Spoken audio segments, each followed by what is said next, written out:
এই পৃথিবীতে কোনো মানুষই 100 ভাগ নিখুঁত হতে পারবে না। একদম সুন্দর, অপূর্ব সুন্দর কোনো জায়গায় আপনি যাবেন, কোনো কিছু দেখবেন, যদি আপনি একটু বিচার বিশ্লেষণ করেন দেখবেন যে তার মধ্যে কোথাও না কোথাও একটু খুঁত আছে, একটু দাগ আছে। কোনো কিছুই নিখুঁত হয় না। কোথায় আমরা বলি চাঁদের গায়েও দাগ আছে। তার মানে মানুষ হিসেবে আপনি হাজার চেষ্টা করলেও 100 ভাগ নিখুঁত হতে পারবেন না। কোথাও না কোথাও ভুল ত্রুটি হবে, মিস্টেক থাকবে। এটাই হলো একটা মানুষের রিয়েলিটি। এখন অনেক সময় দেখা যায় আমরা কোনো রিলেশনশিপে বা কোনো ফ্যামিলির মধ্যে এমন একটা পরিস্থিতি হয়, সামনের মানুষটার কাছে আমরা 100 ভাগ সঠিক নিখুঁত আশা করে বসে থাকি।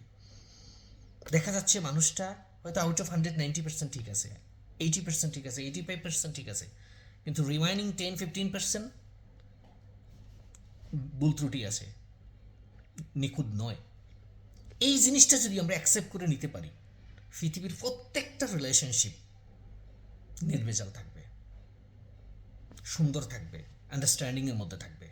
কিন্তু আমাদের সমস্যা হলো, আমি নিজেকে ধরে নিই যে আমি মানুষ, আমার ভুল ত্রুটি হবে, কিন্তু আমি যার সামনের মানুষটার কাছে সবসময় নিখুঁত আশা করি।